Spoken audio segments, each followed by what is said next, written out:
Ano po? 5 minutes lang po, kaya sa akin muna kayo ha. Sa akin muna po kayo, 5 minutes and 2 hours. Diba? 5 minutes lang po.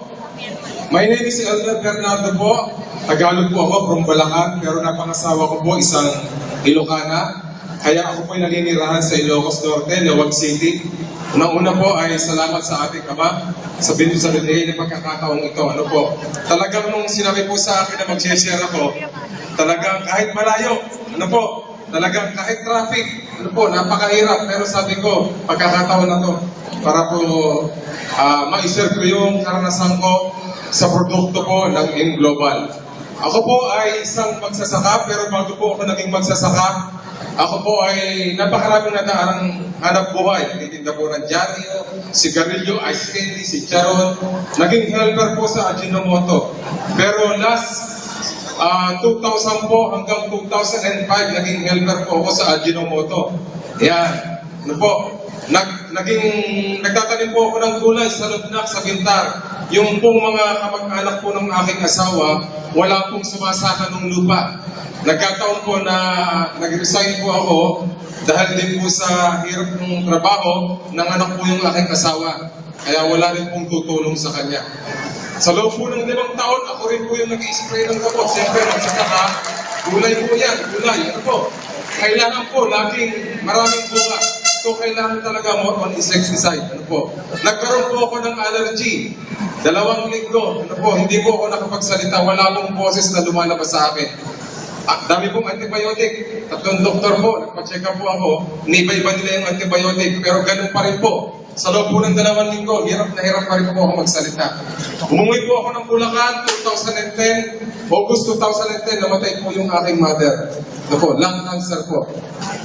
Meron po akong pamangkin, high blood po siya, saka diabetic. Sabi niya, Tito, subukan mo ito, baka makatulong sa'yo. Sinubukan ko po yung produkto. Ano po? 3 araw po, nagugulat ako, nakakapagsalita po ako ng maayos.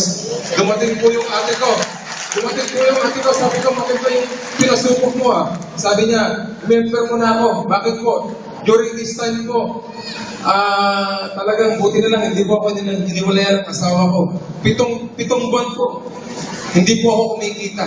Yung mga anak ko, pag naaalala ko po, pag umuwi po ako, galing Bukit Tay, cookies, Jollibee, wala po ako maibigay eh. Kahit isang mamon. Bakit po? Dumating po sa time, nakaka-harvest ako noon, nung kumikita pa, 300 pesos. Pag binamalas pa, babarating ka sa palengke. Ano po? Kasabing mura ang gulay. Pagka pumisan, hirap na hirap akong kumuha ng tubig sa bukid.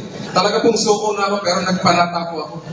Ano po, sabi ko, sana tulungan niyo po ako. Isang araw, bigyan niyo po ako ng anak buhay na makakatulong sa pangangailangan ng pamilya ko. Ano po? Ganun po ang nangyari. Ang kapatid ko po, minember po ako, naawa po sa akin kasi walang-wala po eh. Ano po, pabalik-balik po ako sa Bulacan hanggang sa matay ang mother ko.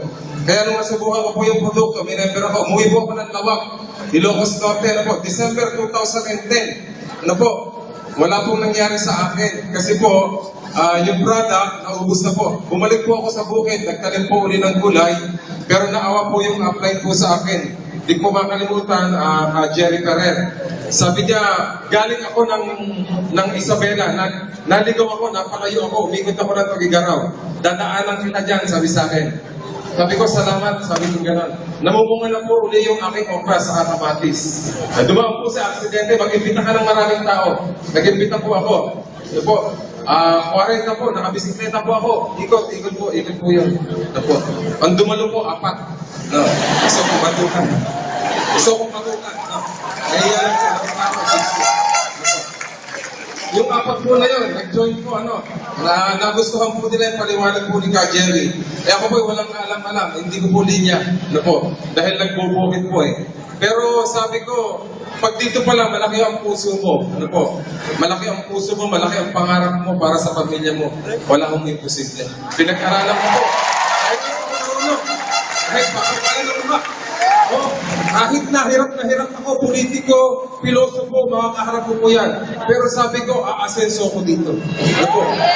Yung pong pangharap ng pamilya ko, ano po, magagawa ko po dito. Good news po, after 6 months, tuloy-tuloy lang po, nakabili rin po kami ng brand new car. year mahigit na po ako sa M Global, 1 year mahigit. Ano po? Yung Jollibee sinasabi po ng anak ko, pwede na po. Ano po? Jollibee, McDo, Dad, okay, fine, pwede na. Ano po? Dati hirap-hirap, hinahati ko pa po yun. Isang Jolly Hotdog, hati po silang magkapatid. Bakit? Hirap na hirap po eh. Maibigay ko na. Masaya na po ako nun. Pero ngayon po, every time naglalaro sila, Robinson, McDo, nasarap pala ng pakiramdam mong gano'n. Yung unti-unti mong naibibigay sa mahal mo sa buhay ng pangarap. Yes! Isa lang po ang natutunan ko dito. Tapos na po ako. Isa lang po ang natutunan ko dito. Napakaisip po ng testimony. Ano po? Isa lang po. Dito pala sa M Global, wala pong mahirap, walang mayaman, walang napakataas ng pinag-aralan. Ano po? Walang kukunti yung pinag-aralan. Walang bata, walang matanda. Ano po? Basta ang dahilan mo rito, malaki ang puso mo. Ang kumpanya lang po ako nakakita ng kumpanya na merong puso.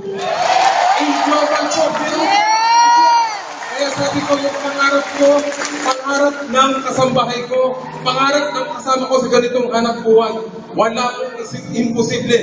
Wag lang po kayong hihinto. Wala pong susuko. Ano po? Gawin lang po natin in global. Lahat po ng pangarap ibibigay po sa atin. Lahat po ng in global, maraming salamat sa inyo. Mga board of director, mga upline ko, upline Carlos, salamat po, very supportive. Mga training specialist, mabuhay po tayong lahat, mabuhay po tayong global. Thank you very much po.